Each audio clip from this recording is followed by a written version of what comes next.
In life, we encounter people every day, all of whom have stories to share. We rarely take the time to ask people their personal stories, many of which will touch, move, and inspire us in some way. Matt has a passion for making authentic connections and learning about people from all walks of life. He has lived a life of giving back to the community and making a difference in people's lives. Are you ready to meet fascinating people and hear some inspiring stories? The Matt Hilton Show will introduce you to a world of possibilities you never knew existed. Sit back, be present, and enjoy. Here's your host, Matt Hilton.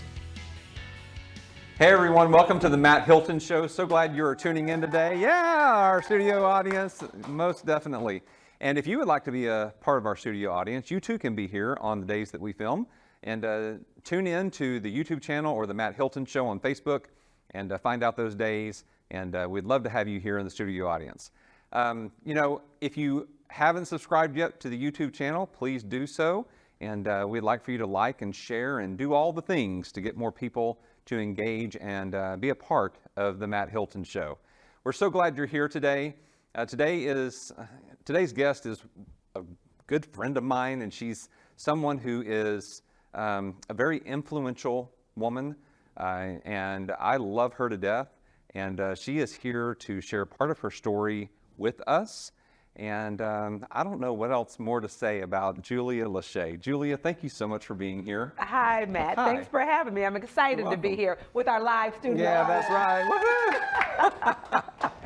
So you are the head of inclusion and belonging with Keller Williams International. Is that correct? That's correct, yes.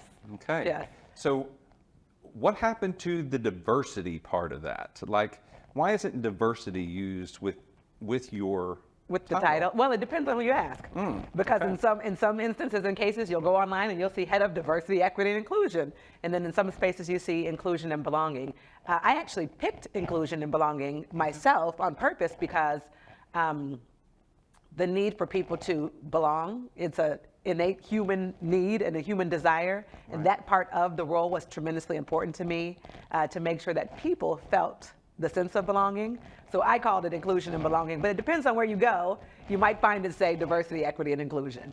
Yeah, and it's interesting because there is talks going on about the word diversity and what that actually means. Yeah. And so what is your take on that whole discussion?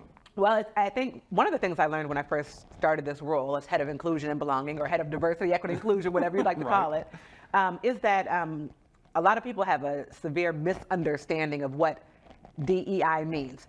First of all, the acronym, most people don't know what the acronym even means, and then certainly don't know what we mean by it in practice.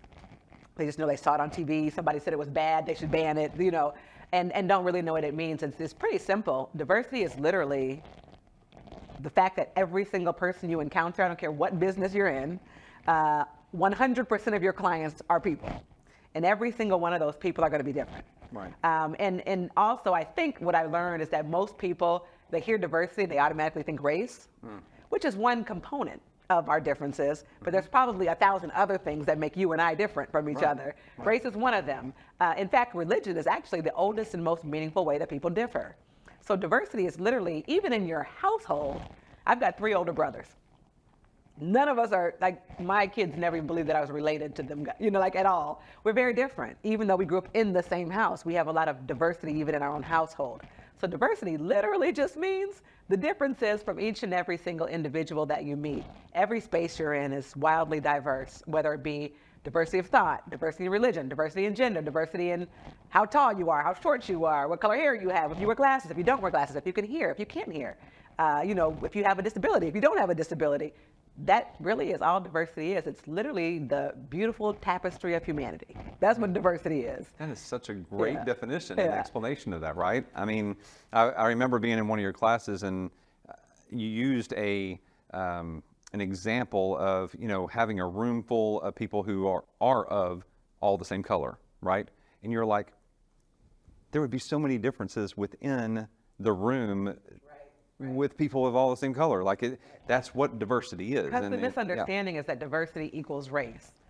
Race is just one component. Diversity is all the things. What is the history behind that, Julia? Why do people think that that's what diversity means?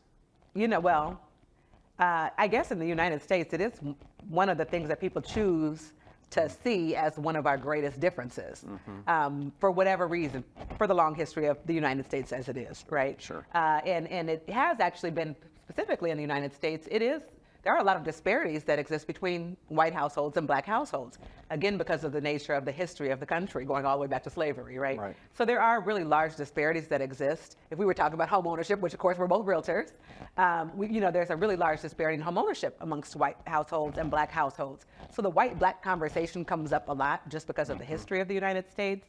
But I really love and would love for people to expand their minds to understand that when we talk about diversity, we're talking about all of the things that make us different. And the equity part that people really aren't clear about is just recognizing that we are from different places. Each and every single person, is from someplace different, comes from someplace different, has a different background, and because of that, might need different tools or resources or conversations to reach the same outcomes. For example, in our world, in real estate, right? In the real estate world, I often use the example of down payment assistance. Some buyers need down payment assistance, some buyers don't. That's a form of equity, people who need different things to reach the same outcome. And I would imagine these beautiful United States, we should want every citizen to have access to the opportunities. And the inclusion part is simple, just when people come into your space, how do you make them feel welcome? How do they feel like they're a part of whatever it is your business does or whatever it is you do? How do people walk in and feel like the sense of belonging that I spoke about, that's the space that you've created for them? That's really all it is. Yeah. And I know if I was to go to the Merriam, dictionary or Webster's or I could find the definition of belonging and one for inclusion. What is the difference in the two? In your mind? That's a great question. I feel like everyone belongs somewhere, but you maybe aren't also included, right? You can go into a space and you belong there, but for whatever reason, you're not being included. Likewise, you can be included somewhere and not have that feeling of a sense of belonging. Could very well just be the difference between a feeling and an actual fact, right? Or not. But for me, it's making sure that people feel both. That one, you recognize that you do belong in whatever space it is, and that when you're in that space, especially if you absolutely belong there, that you are being included and that you feel included in what's going on, and you're able to participate in what's going on. Yeah. Did you always envision that you would be working at Keller Williams International? No, never. Never. Absolutely. And actually, when I came to Texas, I came because I was like, I'm not doing no more of this diversity stuff. I'm going to sell luxury houses. That's actually why I came to Texas. That's why you came to Texas. Yeah. And but sometimes things choose you. You don't necessarily choose them. So that's what happened for me. Is it just happenstance. It wasn't actually anything that I desired to do or was striving to do. But I'm glad that it chose me because I'm actually having a fantastic time doing it. Yeah. So you are originally from where? I'm originally from Originally. Seattle, Washington. Okay. But I spent 25 years in Minneapolis. All right, and that's where your top producing team is located. That's where my team is located, yes. And for many years specialized in first-time home buyers and getting people into home ownership so that everyone could have the opportunity to participate in building wealth in the United States of America, which is how people primarily do that through real estate. Yeah, and you're currently on a tour. I'm currently on this miniature tour. Yeah, this is the last leg. And what are you doing on this tour, Julia? Well, I'm teaching inclusive leadership. So I have been going around the country and teaching different regions the concept of inclusive leadership. And what that really means is just putting that diversity, equity, and inclusion we just talked about into practice. Because it benefits any business owner. Any savvy business owner would want people who work with them or for them to have that feeling of inclusion. There's all kinds of statistics of how it increases production and profitability when people actually feel like they're a part of something. At our organization at Keller Williams, most people join Keller Williams for what we call the culture. They come to be a part of something. It's the same reason why people join churches and community centers and sports clubs. Everybody wants to be a part of something that has shared value and meaning. And so I teach our leaders what that looks like in practice. If you walk into any office, how do they treat you in such a way that you are actually working at your highest potential, and that they're using you at your highest potential, and that they recognize whatever your highest potential is, because you're going to be different than the last person that came there and the person that's going to come there after you. And so just appreciating those differences and finding ways to make people be able to really thrive through inclusive leadership. Yeah. And so you're about to wrap up that tour? I am for a moment. I'll be home for 2 weeks. Yeah. We were going through all of our regions. We have 32 regions. Okay. And I'm on 20. Yeah, Okay. I'm on 20. Yeah. The goal is to have all of the regions complete inclusive leadership by the end of the year. And before you taking on this role at Keller Williams International, was anyone else in that role? No. No. We made it up. You made it up? Yep, we made it Okay. up. This was not a role like many companies, full transparency. Like many companies, after the killing of George Floyd, people kind of woke up like, oh, we should do something, you know. And a lot of companies started something.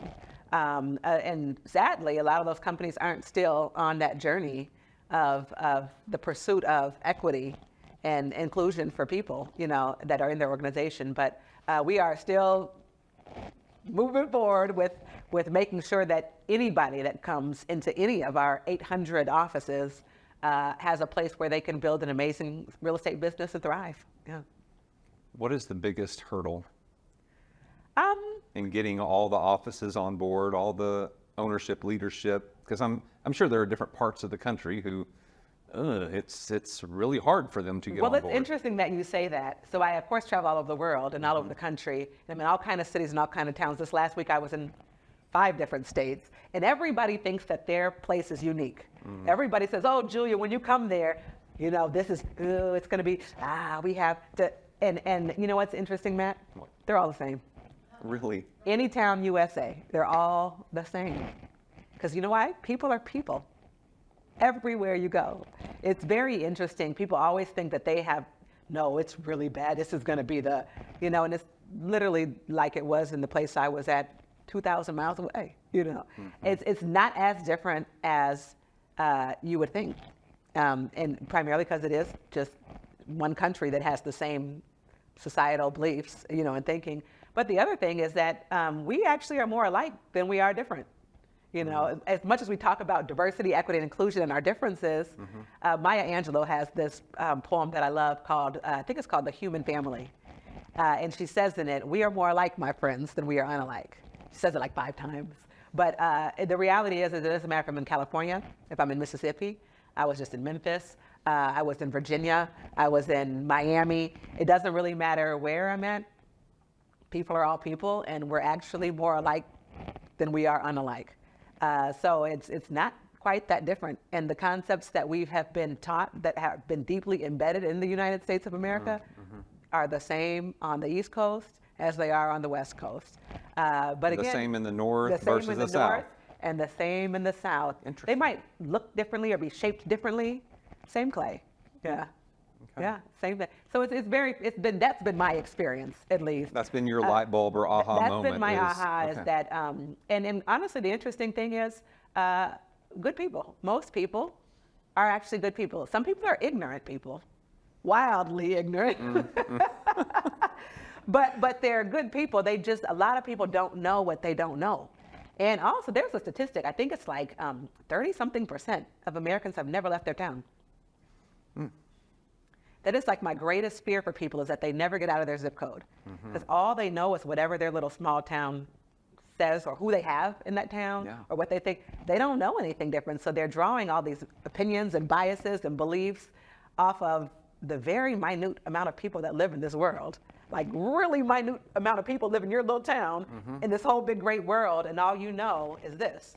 So I found that most people aren't bad people. They're just untraveled. Because once you start traveling, you start understanding that you're a really small part of this big world. They're untraveled, they're uneducated, and they're miseducated, but not necessarily bad people. People are on all kinds of ends of all kinds of stuff, and I have all kinds of conversations. It's just really that they don't know what they don't know. Now, I'm sure there are some hateful people. I don't encounter them. I probably choose not to come to my stuff, you know, but I don't encounter those people. Right. But the people that I do encounter are fascinating. I use the word fascinating. People are really fascinating. Yeah. And I enjoy them. I enjoy all of them. Yeah, even the fascinating. Even the fascinating. You know, you say something, because I just noticed this the other day. Like, I used to live in Carrollton, a suburb here in the Metroplex, and now I live in Richardson. Yeah. And what you said is totally true. Like, you have your pathways that you go to the supermarket, that you go to your place of worship, that you go to eat. And then when you move just to another suburb, you get familiar with all of those other things, and you don't really visit much, you know, to the old ones. Yeah. But you don't venture out much either. No. Typically. No. Right? Most people. And so most people don't. really go far from home. Yeah. Yeah. And therefore, you know, you only know what you know. And we have no idea. We don't know what we don't know. And most people don't know a lot. And Julie, I've had several discussions about what I'm about to say, and that is social media has exasperated that, Sure, of in course. my opinion, Yeah, right? of course. Because they have the bots, they have the things that, you know, see your patterns that you, and then they feed your They feed social your media perspective. feed. That's Yeah. right. They feed your perspective, and that is absolutely true. And then people start thinking everybody in the world sees it this way. That's right. Right? Oh, look, everyone thinks that. They're only showing you the everyone like you that thinks that way, but you're thinking. So that you'll keep engaging. Yeah, you'll think right? that's Yeah. how it is. It absolutely does exasperate it, and that's why it's. I really encourage people to just go someplace different. In fact, put yourself in a situation where you're the only one. That's whatever it is you are, you know, and experience what that feels like to be the only one in a room full of somebody different than you. So that happened to me recently. I went to Toronto to visit. Yes. And I did not realize how much of a diverse population Toronto has. But just about every place that I went, I was the only Caucasian in the room or in the restaurant. Yeah. And it was an interesting experience. Yeah, I think it's a good exercise for people to do, is to put yourself and see how people who are often the only one in the room actually go through life, right? That's a common experience for me. I'm often the only Black person in the room. It's a common experience, but when you experience that, you start to, one, have a little empathy for people who are in that situation. You're in like, well, this is different. Yeah, you know, and even along those lines of the class you were asking me about that I've been teaching, inclusive leadership, it's recognizing that when you are the only one, how does everybody make sure that you feel included, being that it's clear that you're different, you know? How do you be in that environment and still receive the same resources, the same conversations, the same tools, the same access, and really have that sense of belonging that we talked about? But it takes intentionality. It doesn't typically just happen. Yeah. So if I don't know how many there are, but are there 2 or 3 or however many best practices that you could maybe share with the audience of when someone comes into their place of worship or into their place of business or into their whatever it may be, and how do people, what is the best practice to welcome? Is it just a conversation? Is it just to go I up and think talk? it's just people first just working on themselves and being comfortable with the fact that people are different, right? And being comfortable with the fact that there are different perspectives that exist other than your own, you know, and being willing, and you don't necessarily need to agree with them, but learning to respect them. And it's a basic sense of respect for people's differences. I've been sharing a story about a guy that called me from California, and he had attended an event that we had, a Keller Williams event, and he was sharing with me that he did not feel included or that he belonged or any of that. And the reason was because he is an atheist, and whatever had transpired at that event, we probably did something about God, family, business. That's the, you know, that's the, right. So he didn't feel that warm and fuzzy. And it was interesting because my background is that I was raised in the church. My parents are ministers. I mean, like, we grew up in the church. Like, I went to school at the church. Like, I learned the alphabet in scripture. Okay, like I can't remember A, but B is like, believe in the Lord Jesus Christ and you shall be saved. Children, obey your parents. A is amen. Yeah. J, Jesus what? You know, right. This is where, so we come from 2 very, very different backgrounds, right? And so he's sharing with me his perspective, right, which is different than the background and upbringing that I have. And the interesting thing is nothing that he said was wrong. It was a different perspective than mine, because I was at the event too, you know. was a very, very different perspective than mine, but nothing that he said as it regards to him and his lens and how he saw the world was wrong. It was literally his perspective. And I have a different one, but I want him to be able to come to those events and feel welcome and warm and fuzzy and that he belongs. And he wants me to still be the head of inclusion and belonging. So the conundrum here is, how do people from two totally different worlds come to the same space and everybody feel welcomed and seen and heard and valued? And it's really easy. The bottom line is just respect. I respect his position. It's different than mine. And when you respect someone's perspective, you don't have to necessarily agree with it. And that's where I think people like, no, it's this, no, it's that, no, it's this. They can have their own perspective. You don't have to agree with it. You just respect it. It doesn't mean that I now have to become an atheist in order to make, it just means that I respect that he is. And here's what we'll do to make him feel welcome in my space, because I want him to feel welcome in my space. So I just work on me. You work on your own perspective of what that looks like to be welcoming to people, in general. And by kind of, again, broadening your horizons and realizing that, because I used to think everybody in the world was a Christian. Because back to my little small town, the towns that we grew up in, and the church that I grew up in, I thought everybody believed what we believe. And if you don't believe what we believe, well, then that's a shame, because you're going to hell. That's how it works where I'm from, right? But then you realize that, oh, wow, there's like so many different religions and so many different perspectives and so many different beliefs. And I don't have to believe what you believe, but we certainly can still be friends and get along and work together and all kinds of other things, live next door to each other. And, it's literally the underlying value is being respectful and respecting people. That's it. Thank you for sharing that. Yeah. There's so many thoughts going through my head as you're speaking, because I'm like, first off, what religious sect did you grow up in?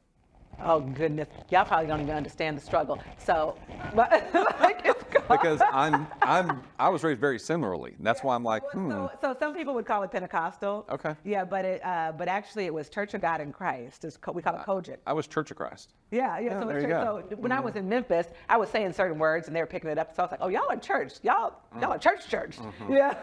Yeah. When you said I grew up in the church, I was like, there's that phrase. Yeah. Not going to church. Right, no, you grew up in the church. Yeah. But it's it's a very different. There's just so many other perspectives that exist, and they're not bad people, right? And I also don't do the stockings and the not. I do not subscribe, but I don't mind if you do. That's right. I respect you just the same, but I'm just not gonna do all that. Okay, not. Right. And Julie, the other part that was going, or the other thought that was going through my head is, we're hearing so much about politics and just the hatred and the vitriol that's going through, this, everything that's going on right now is just filled. It feels like it's filled with that. It is those types of feelings. And that's kind of where, when you were mentioning the DEI, it's used as political propaganda, and it's, you have to pick a side, Matt. Are you this or are you this? Pick a side, Matt.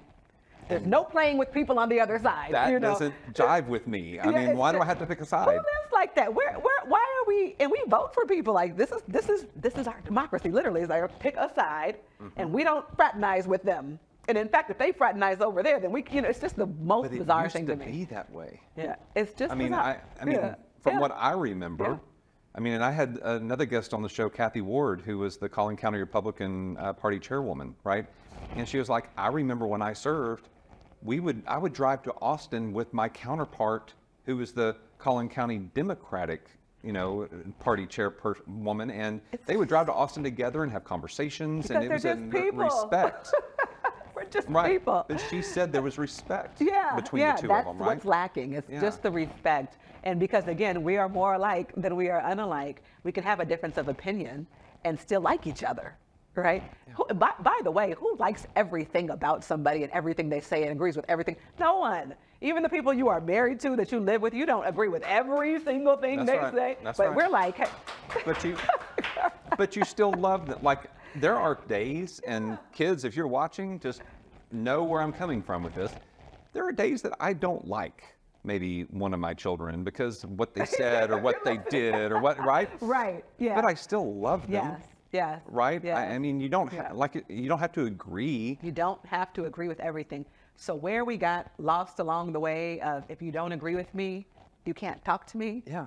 And in fact, if you don't agree with me, I hate you, is the most bizarre concept that we are continuing to reinforce over and over and over again. But back to your thing about social media and the TV, and how do we get back to the fact that it's just respect. I don't agree with that, but we can still go out to eat. Yeah. Yeah. not my religion, but that's cool if it works for you. We can still go hang out. Yeah. One of the questions I have too is what makes Keller Williams different? Because you said there were other companies and organizations that after George Floyd was murdered, like what makes Keller Williams different to where we're continuing that path? We're actually on a mission to be the most inclusive company in the world. That's the mission and the journey that we are on. If you know that we're in a number of different countries, a lot of different countries. That's Keller Williams Realty International, right? It's all over the world. The only way you can expand a business to be all over the world is the fact that you accept and respect people's differences. If we're just like, no, our way is the right way, it's the only way, there'd be no way that we'd be in all these other countries. Same way that we're in all the other states. So we literally are on a journey to be the most inclusive company in the world in real estate or otherwise, and champion the acceptance of people, because we grow through people. That's how businesses grow. Businesses actually are just a bunch of people. Right. And so we want to do business with as many of those people as possible. So understanding and acknowledging that. Also, we recognize that we are in the real estate industry, and people in the United States build their wealth through real estate. And there are a lot of haves and have-nots, and we have a long history of who has been allowed to have and who has not been allowed to have. And that has caused a huge wealth disparity that exists. So being that we are at the helm of the United States economies, how the money circulates and the wealth that circulates, we have a social responsibility to, one, make sure that all of our agents understand our role in real estate, and that we are helping anybody who wishes to engage or participate in home ownership. That's our role as real estate agents. Right. So one, we, as an organization, that was identified by Gary Keller himself, which in any company, if you're going to do anything, it starts with the leadership. It has to come from the head. And some people have continued similar paths, and many not so much, but unless it's coming from the head, it will be challenges and roadblocks. And I'm sure there are some. I don't encounter as many. It's kind of like football. I'm sure somebody's blocking for me, and I just am running the ball. I'm sure there are some blocks that they're making along the way, but because the leadership is engaged, and that is the vision of the leadership, I just run the ball. Yeah. I know, right? Yeah. We're going to switch gears for just a minute. Okay. So I want to know more about you. Oh, what you want to know? Yeah. So I want to know what drives you. Yeah, good question. I love helping people grow. I used to coach real estate agents, new real estate agents. And for 20 years, I helped first-time home buyers. And that was kind of like my passion, because it's like seeing something get in and grow, right? And so what drives me is really being able to help other people reach their vision and their mission. I'm passionate about that. I'm passionate about people being able to be who they are and do that in any space. But that's really what drives me, is just being able to, I like to say, I motivate and inspire others to build big businesses and build lives, big lives. That's kind of my mission. Yeah. Yeah, I love that. Yeah. Has there been a time in your life where, and I'm asking this question because here recently I've had 2 or 3 people, actually 3 people, come to me and say, I am going through a very hard time, like depression type low, right? And there's a difference between depression and being down, right? I think being down, to me, when somebody says that, it means, okay, you're having an off day, things just may not have gone right with maybe talking real estate transaction, or that you were counting on it to close, now it's not going to, or whatever. Is there a time in your life that you have experienced something like that? And how did you come out of it? I've experienced lots of some things like that. Lots of something. But life is hard. It just is. Like by its very nature, life is hard. I've had a lot of hardships. The constant grief that I overcome every day is my son passed away almost 4 years ago now. He was 20 years old and he had cancer. Out of nowhere. He actually came home from college with a pain in his leg. And when we went to the hospital, he was diagnosed with stage 4 cancer, never walked again after that day that he was diagnosed, and literally just died 4 months later. It was obviously very traumatic and traumatizing. And recognizing that I'm not the only one, I often now encounter a lot of women who have lost their children who call me and things like that. But everybody goes through hardships and challenges in life. Life is hard. Like, life is hard. And so you look for like the little small things that you can enjoy every day, you know, or I like to look forward to things.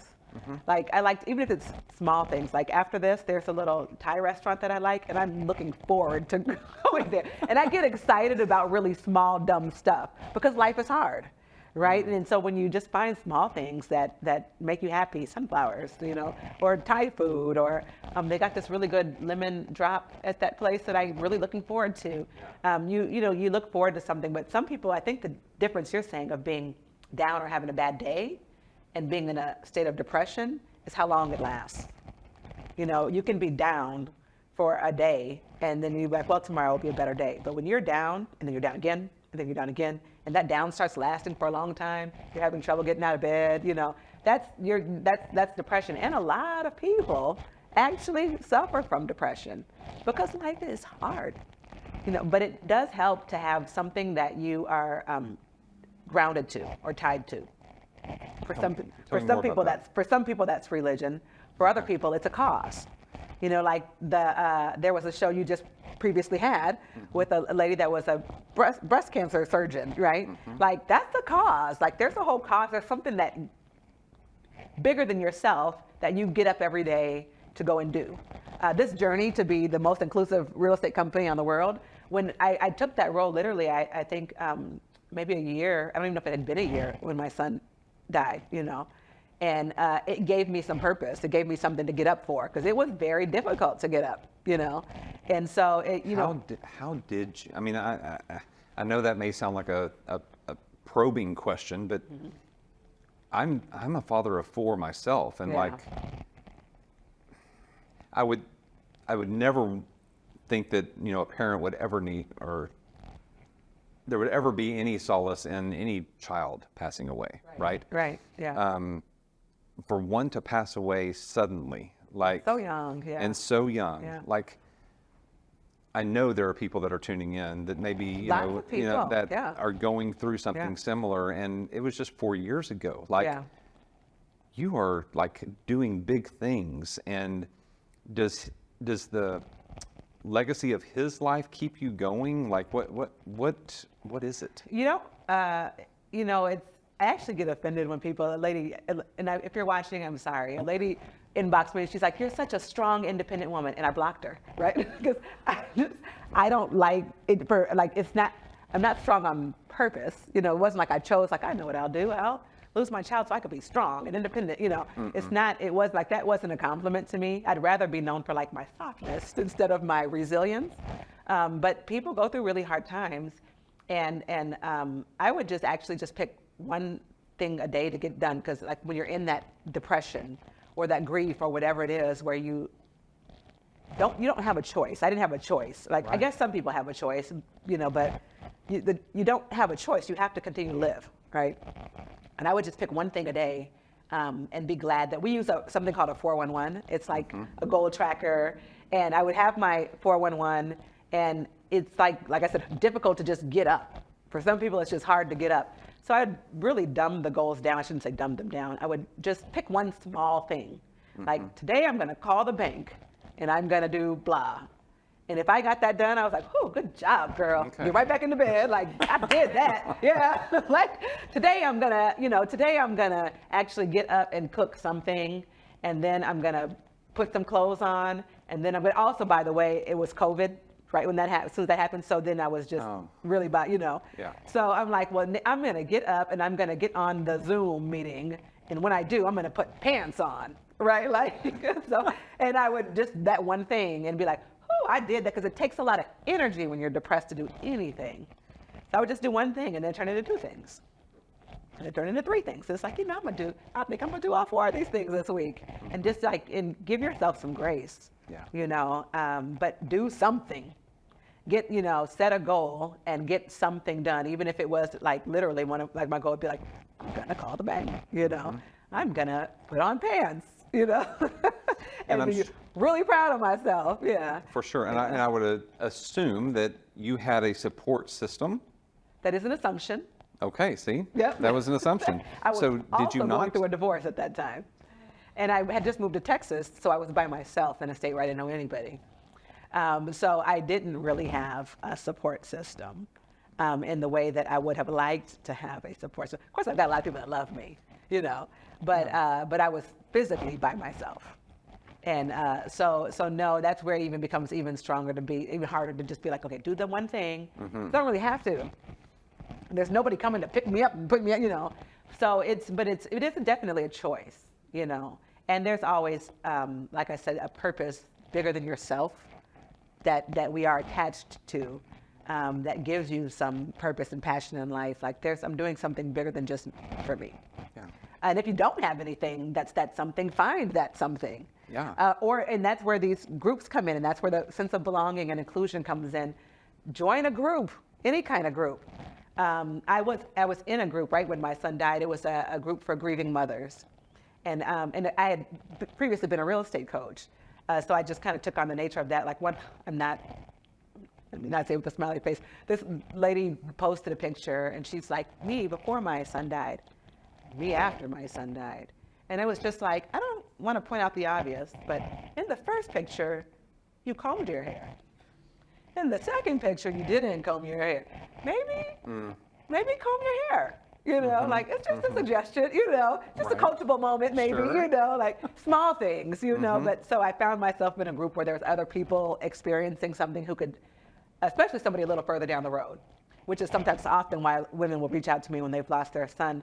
Not because I have all the answers, but I've been there and I'm a little further down the road than other people. But find support groups, and luckily, so to the other side of the social media we talked about, on the flip side of that, social media actually provides you with an opportunity to be connected to people in a way we weren't connected before. Sure. And you can be connected to, I was able to be connected to all my friends on the other side of the country, and I was able to see what people were, and I was able to still connect with groups, even if they were online groups. They're still getting involved in something where there's other people who can support you. If you don't have people who are physically there, like I didn't have people who were physically there. Yeah. It's interesting you said to find the small things. Mm-hmm. I was teaching a class earlier today, and one of the realtors was like, I'm overwhelmed with everything that people are suggesting that I should do, to get my business going again, because the market has shifted a bit. And I just told her, I said, focus on one thing. Like, don't be focused on all the things. And I think when we do that, if we focus on multiple things at one time, right, it can become overwhelm. Yeah. And then we just don't do anything. There's actually a book about it. What is that called? It's called The One Thing. It is. It's a great book. It is a great book. It's called Focusing on One Thing, and that's interesting. Even we're talking about diversity when Gary did start. He had started a social equity task force, which I was leading, which is how this whole diversity, equity, inclusion thing came to be. Mm-hmm. People did write letters, of course, in disagreement, and say, why would you just be focusing on the Black community? All lives matter. Mm-hmm. And his response was that it's like, I didn't say that there weren't other things that mattered. We just focus on one thing at a time. And this happens to be the moment and the time for this thing. It's not just one thing, it's one thing at a time. So there's not just one thing to do in a real estate business, like the class you were teaching. But in this moment, there's really only one thing that matters most. All things don't matter equally, And so back to even just how do you pick the one thing, What's the one, here's the question, of course, the one thing that you can do such by doing it will make everything else easier or unnecessary, right? And you identify that one thing and you just focus on that one thing until that one thing is done, and then you move on to the next thing. Because I am the queen of too many things and not enough focus. Oh, and I am too. You're preaching to the choir. And how do you keep things in order? Like, how do you not get overwhelmed with? Who said I had things in order? Well, did I make it look like it? Did I make it look like it? you're doing a great job.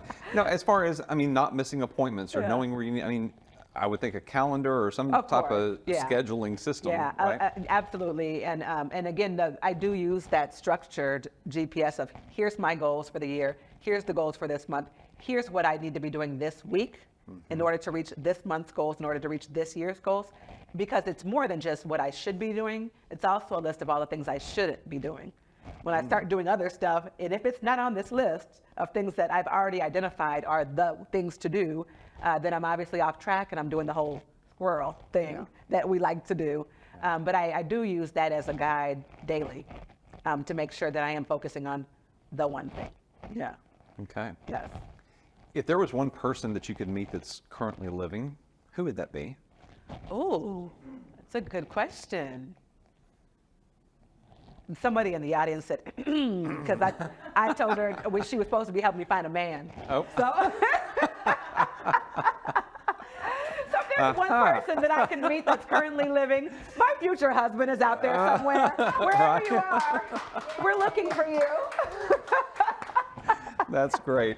All right. So, I love making connections. Oh, is that right? And so those of you who are viewing, here is Miss Julia. Yeah. That is funny. Okay. No, seriously. Like, who would you like to meet? I guess I really don't know. I've never seen people as like, ooh, there's so and so. I'm intrigued by people, and I respect a lot of things people do. But I guess in saying that, even recently, we had an event, and Stedman Graham was our keynote. He spoke at a social equity summit that we had put on. Okay. And so in that, I thought, actually, I wouldn't mind meeting Oprah. And I wanted to ask him, but I was trying not to bring up Oprah. You're the important person. You're who we invited. So I was trying really hard not to say anything about it. But I wouldn't mind. I really respect and admire the business initiative, and some other things. So yeah, I wouldn't mind meeting Oprah. Can you make that happen? Well, I don't know. Maybe someone in the audience can. Yeah, or anybody that's tuning in. Yeah. So what about a place to go? Where would you like to travel to if you could travel anywhere? I do a lot of traveling, but I don't do a lot of traveling abroad. And here's a situation for me where I don't know what I don't know. I don't know what I don't know. I'm sure that there's many beautiful places out in the world that I don't even know exist. So I don't know what I don't know because America is my stepping grounds. That's typically where I travel, right? So in the same way that some people never leave their zip code, I don't really often leave the country. Okay. So I don't know outside of the country where I'd like to go. If you have any suggestions, audience, please drop them in the chat. I will look for that as to where I should go. But I love the water. Okay. I absolutely love the water, preferably the Atlantic. The Pacific is too cold. But I just left Miami last week. I love Miami, but if there's somewhere much more beautiful with whiter sand and bluer waters, please let me know because I'd love to go there. Because you'd love to go. Yeah. Okay. All right. Yeah. Easy enough. One more question about if you could experience something that you haven't experienced, like Ooh, I like that. jumping out of a perfectly good airplane or going to a did that. Cowboys. Oh, okay. I did jump out of a perfectly good airplane. So is there something you would love to do that you haven't had an opportunity to do it yet? Well, you're asking me all these great questions that I never have time to think about. What would I like to do that I've never had an opportunity to do yet? I have a younger son. He's 18. Pretty challenging. I would like to take him out of the country to wherever the places that y'all are Okay. going to tell me where to go. Right. Y'all are going to tell me where it is to go. And I would like to take my youngest son there. A lot of things would have to happen to make that happen. But that's who I'd like to go with and what I'd like to do. That's Okay. where I'd like to go, wherever that place is. Yeah. Wherever that place is. Yes. Fantastic. That's the experience I'd like to Okay. have. Yes. No, and just to give you some context on where these questions come from. So back when I was a team leader at Keller Williams and McKinney, I went to a team leader boot camp down in Austin. I know that you were a team leader in McKinney. Okay, go ahead. So this is 08 to 11. Yeah. And during that time period, I went to a team leader boot camp in Austin, and Mo Anderson was leading it. Yes.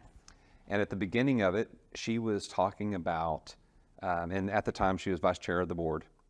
And so she led it off with, you know, you need to know your why, your purpose, right? And then she said, you also need to know your items at the top of your bucket list. Like, you need to create a bucket list. And she said, one of the items at the top of my bucket list is to meet Ebby Holiday. Okay. And I was like, really? Like, That's at the top. that's yeah. at the top. And I was thinking, okay, she's, you know, one of the most powerful women in real estate. So is Ebby. They both live in Texas. Like, How have they not met? why have how have they not met at any of these conferences or what? Right? And so on the drive back the next morning, I was like, I know Ebby still, you know, drives to work. I know where the home office is. I'm going to stop in. Yeah. So I stopped in, had a conversation with her, arranged for Mo to come up. Oh, wow. And at the mansion on Turtle Creek, that's where Ebby wanted to have lunch. So we went, and Mo insisted that I come. 'Cause you made the connection. Her assistant called me and said, you know, this can happen, but Mo makes two requests. One, that you pick her up from the airport, and secondly, that you join them for lunch. And I was like, but this isn't about me. Yeah. And she said, if it doesn't happen, it doesn't happen. And I said, okay, then I will go. Yeah. So that was an amazing experience. Yeah, And from yeah. that, you mentioned Dr. Quinn earlier. She was like, surgeries for her is chasing after that high. Yeah. For me, my high is making dreams come true for other people. Oh, that's wonderful. And so that's why I ask those questions, is like, yeah. because if I can find a way to make a connection with somebody else and make one of your dreams Yeah. come true, that is such an amazing experience. That is beautiful. That's your big So why. that's I my love big that. why. Well, Yeah. you know, it's difficult for me to answer those questions because it's challenging, and as hard as life is, I have a lot of great experiences. And I've met a lot of really cool people. I mean, I worked for Gary Keller, for Right, crying out loud. You right. know, I meet all kinds of really cool people, and I get to go a lot of really cool and amazing places. So every day really is, every week is a new wonderful experience. So it's hard to answer that question because I'm like, it's kind of good. I like the people I'm meeting, and I like the places I'm going. But I'm sure there's more out there. I don't know what I don't know. That's right. Yeah, That's yeah. right. And something people just have quit imagining and dreaming. Yeah, Right. So I mean, yeah. I like to That's ask those good. questions Those are too good to get those questions. Yeah. thoughts percolating again. That's So good. I'm going to be thinking about that. there you go. Let me know. Now I'm going to If call you back in a week and be like, Matt, where's my man? Right. Well, Did you find him? I'm gonna get with the audience member and we'll see what we can do. All right, y'all. That is the end of the show. I mean, this Oh, this thank time you. has gone by so Yes, fast. it did. But I would love to have you back again because there's so much more I would love to have So talked to many you things about. we could be Yeah, talking about. I know, right? I am grateful to be here. Thank you so much for inviting me. And thank y'all for tuning in. Yeah. Thank you, Julia. Thank you, audience. Yes.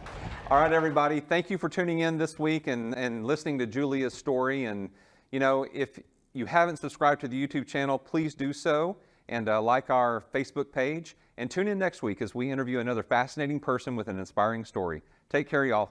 With almost 20 years of real estate experience in the North Texas area, the professional realtors at Hilton Realty Advisors have helped over 500 clients with their housing needs. Hilton Realty Advisors covers all areas of real estate: buying, selling, building, investing, and renting. We deliver the keys to homeownership to all through integrity, love, and joy. Call us today for all of your real estate needs. If you'd like to contact Matt or know a fascinating person with an inspiring story that would make a great guest, reach out to the show at themattHiltonshow@gmail.com.